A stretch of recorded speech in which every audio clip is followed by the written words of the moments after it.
खरगोश और कछुआ। एक समय की बात है।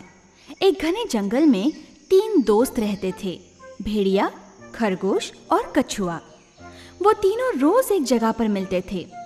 भेड़िया और खरगोश सबसे पहले पहुंचते थे, पर कछुआ हमेशा देरी से आता था। खरगोश हमेशा कछुए का मजाक उड़ाता था। एक दिन अरे तुम कितने आलसी हो, मेरी तरह तेजी से चला करो। खरगोश की बातें भेड़िए को अच्छी नहीं लगती थी। हे, उससे ऐसी बातें मत करो। सच कहूं तो तुम कभी दौड़ में उससे जीत नहीं पाओगे। ये कछुआ क्या हराएगा मुझे? अच्छा, इतना अहंकार। चलो एक दौड़ की प्रतियोगिता रखते हैं, देखते हैं कौन जीतता है। खरगोश और कछुआ इससे सहमत हुए। उन्होंने शुरुआत और अंतिम स्थान निश्चित किया। प्रतियोगिता शुरू हुई। खरगोश बहुत तेजी से दौड़ने लगा, पर कछुआ धीरे धीरे पीछे से आ रहा था। खरगोश जल्दबाजी में बहुत तेज दौड़ते जा रहा था। कछुआ धीरे से लेकिन दृढ़ निश्चय और एकाग्रता से अपना रास्ता काट रहा था।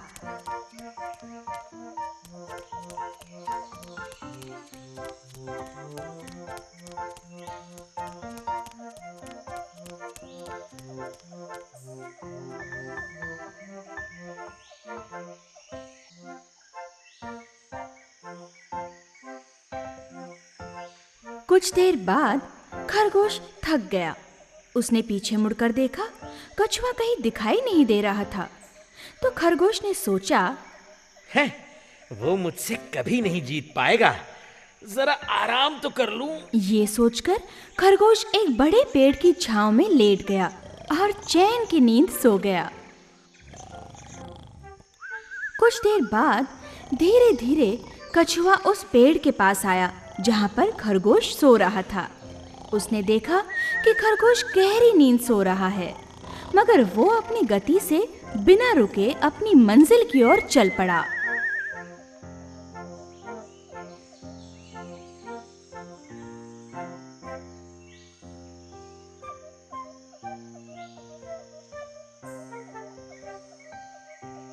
आखिर वो मंजिल पर पहुंच ही गया।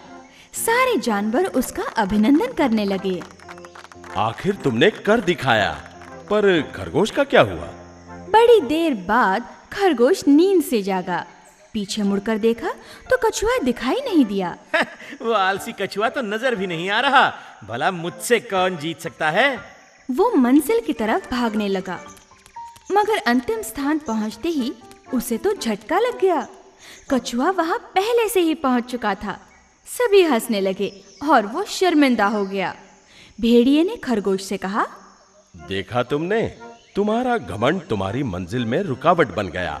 कछुए ने धीमे से सही पर ध्यान से अपनी मंजिल हासिल कर ली। वो जीत गया। कभी किसी को कम मत समझना और नीचा ना दिखाना, समझे? दृढ़ निश्चय और एकाग्रता हमेशा मंजिल पर पहुंचाती है। कुत्ता और गधा। किसी जमाने में वाराणसी में एक धोबी रहता था। उसने एक गधा और एक कुत्ता पाल रखा था। चलो आज का दिन खत्म हुआ, बहुत काम करना पड़ा आज। अभी चैन की नींद सोया जाए। देखा, मालिक आज फिर मुझे खाना देना भूल गया। कुछ घंटों बाद आधी रात में, आहा, ये तो गहरी नींद सो रहा है। मेरा नसीब अच्छा है, चलो जल्दी से थैली भर लेते हैं। हे भगवान, ये तो चोर है और मेरा मालिक गहरी नींद सो रहा है। गधे ने तुरंत कुत्ते को सावधान किया। अपने घर में चोरी हो रही है और मालिक गहरी नींद में है, जल्दी करो, उसे जगाओ। मैं क्यों जगाऊं? उसे मेरी परवाह ही नहीं है। चोरी होगी तो उसे मेरी याद आएगी, फिर मेरी अच्छी देखभाल करेगा वो। नीच, नमक हराम, अपने मालिक के बारे में ऐसा सोचते हो? शर्म नहीं आती तुम्हें? तो क्या ठुकराने के लिए उसकी ईमानदारी करूं? मैं उसे नहीं जगाऊंगा। तो अब मुझे ही मालिक को जगाना होगा, नहीं तो चोर चोरी करके भाग जाएगा। ये मूर्ख गधा लगता है आसपास के सभी को जगा देगा। चलो भागो यहाँ से।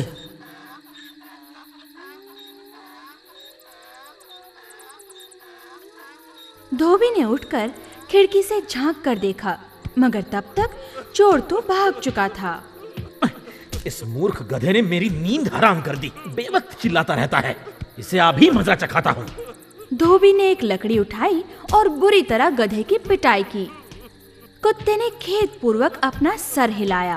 बेचारा गधा, चोर तो भाग गया, मालिक तो जानता ही नहीं कि तुमने किस लिए आवाज दी थी। क्या जरूरत थी मेरा काम करने की? देखा दूसरों के काम में दखल देने का नतीजा। दूसरों के काम में दखल नहीं देनी चाहिए। ब्राह्मण और बकरी। एक दिन एक ब्राह्मण पास वाले गांव से लौट रहा था। भाई वाह, गाँव वालों का भला हो, क्या मोटी बकरी दान में मिली है। वाह। उसी वक्त 3 भूखे ठगों ने उसे आते देख लिया और आपस में बातें करने लगे। आहा, क्या मोटी बकरी है। हाँ, आज दावत का मौका आया है। कुछ चाल चलकर हमें इसे हासिल करना ही होगा। ये कौन सी बड़ी बात है। सुनो सुनो, हमें क्या करना है। पहला ठग ब्राह्मण के पास गया। ब्राह्मण महाराज, इस कुत्ते को कंधों पे क्यों उठाया है? मजा आ रहा है। बेवकूफ, कुत्ते और बकरी में फर्क नहीं जानते क्या? अरे अरे, गुस्सा क्यों करते हो? तुम्हें मजा आ रहा है तो मुझे क्या? हाय, मेरी आंखें मुझे धोखा तो नहीं दे रही। नहीं नहीं, ये बकरी ही है। कुछ ही दूर जाने के बाद दूसरे ठग ने उसे रोका। ब्राह्मण जी, ये मरा हुआ गाय का बछड़ा आपका बहुत प्यारा लगता है, फिर भी आपको इसे कंधे पे उठाना शोभा नहीं देता। आप एक ब्राह्मण हो।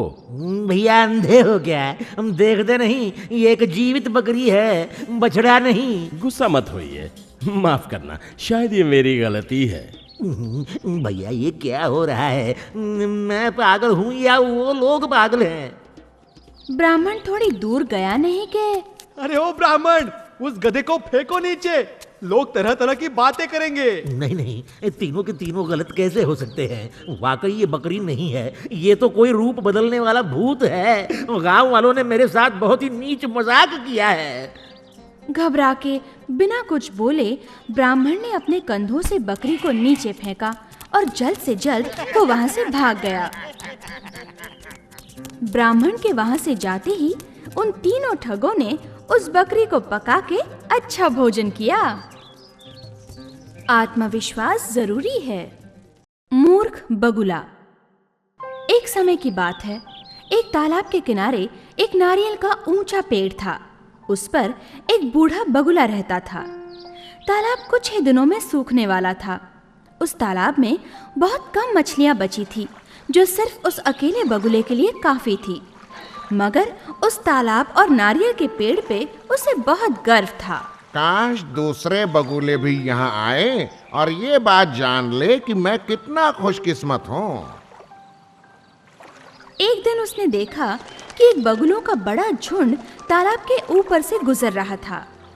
अरे अरे रुको, अरे यहाँ नीचे देखो, नीचे। वो बूढ़ा पक्षी हमें पुकार रहा है, चलो चल के देखते हैं, शायद मुसीबत में हो। आइए, मुझे खुशी हुई कि आप मेरी बात सुनकर यहाँ आए। आप लोग मेरे अतिथि बनकर यहाँ इस नारियल के पेड़ पर रहिए, इस तालाब की मछलियों का आस्वाद लीजिए। बुढ़ा अच्छा है पर मूर्ख है, हमें प्रभावित करना चाहता है। अगर हम ये निमंत्रण स्वीकार करें तो ये तो भूख से मर जाएगा।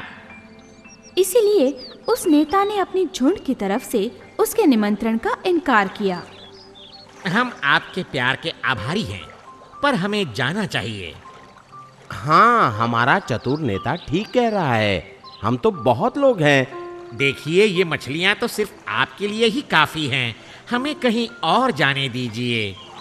आप लोग मेरा निमंत्रण नहीं स्वीकार करेंगे तो मैं अपने प्राण त्याग दूंगा।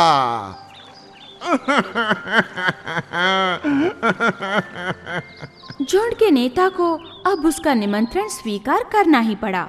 हाँ, ठीक है, हमें आपका निमंत्रण स्वीकार है। आइए, हम सभी पेड़ पर चलते हैं। सभी बगुले नारियल के पेड़ पर गए। बूढ़े बगुले ने बड़े गर्व के साथ कहा, आइए, आराम कीजिए। जब भूख लगे तो मेरे तालाब की मछलियां खाइए। यहाँ सबके लिए काफी मछलियां हैं। पूरे झुंड ने उसकी बात मानकर तालाब की मछलियों का मजा चखना शुरू किया। अरे सुनते हो, मैं तुमसे ज्यादा मछलियाँ खा सकता हूँ। अरे तुम क्या खाओगे? अरे मैं तो 6 मछलियाँ दबा चुका हूँ। तुम दोनों उससे भी ज्यादा खाकर दिखाओ तो जानूं। ऐसा करते करते तालाब की सारी मछलियाँ खत्म हो गई।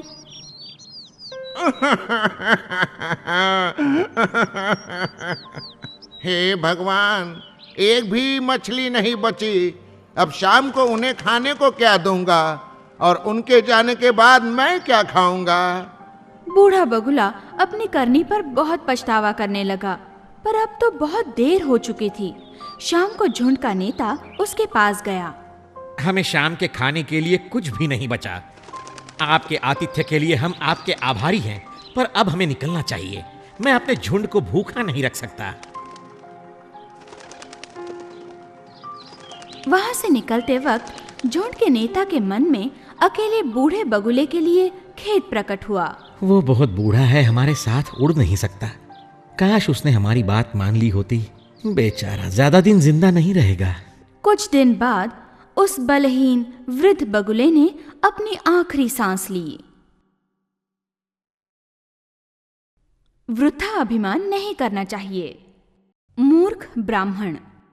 एक दिन गार्गया नाम का ब्राह्मण अपने गांव से जंगल की ओर भगवान शंकर को प्रसन्न करने के लिए तप करने निकला। उसकी भक्ति से प्रसन्न होकर भगवान शंकर स्वयं प्रकट हुए। हे विद्वान ब्राह्मण, मैं प्रसन्न हुआ, एक वर मांगो। भगवान, मुझे संजीवनी दीजिए ताकि मैं किसी भी मृत को जीवित कर सकूं। भगवान शंकर ने उसे एक हरी वनस्पति दे दी। जब भी तुम्हें किसी मृत शरीर में जान डालनी हो, इस वनस्पति का रस तुम उस मृत शरीर पर लगा दो। वो मृत शरीर पुनः जीवित हो जाएगा। ये वनस्पति कभी भी नष्ट नहीं होगी। इतना कहकर भगवान शंकर अदृश्य हो गए। अपने गांव लौटते हुए वो ब्राह्मण बहुत खुश था। इस संजीवनी से मैं मेरे गांव से मौत का भय दूर कर दूंगा। कोई भी दुखी नहीं होगा। मेरा महत्व सबसे बढ़कर होगा। शायद मैं गांव का मुखिया भी बन जाऊं। अचानक उसके मन में संदेह आया। कहीं भगवान ने मेरे साथ मजाक तो नहीं किया? ये संजीवनी ही है या मामूली पत्ते, कैसे समझेगा? उसी वक्त उसकी नजर रास्ते में पड़े एक बाघ के मृत शरीर पर पड़ी। इस जानवर पर इसका प्रयोग करता हूँ। बिना कुछ सोचे समझे उसने संजीवनी के कुछ पत्ते अपने हाथों से मसलकर उसका रस उस मृत बाघ पर डाल दिया। बाघ जीवित हो गया। मुझे भूख लगी है। हाँ, ये संजीवनी ही है, ये जीवित हुआ। अचानक बाघ ने दहाड़ लगाई। अरे बाप रे, ये मैंने क्या किया? जान बचाओ, भागो! लेकिन बाघ ने उसे देख लिया। बाघ ने एक ही छलांग में उसे दबोच लिया और उस मूर्ख ब्राह्मण का अंत हुआ। बिना सोचे किया गया काम आत्मघाती हो सकता है।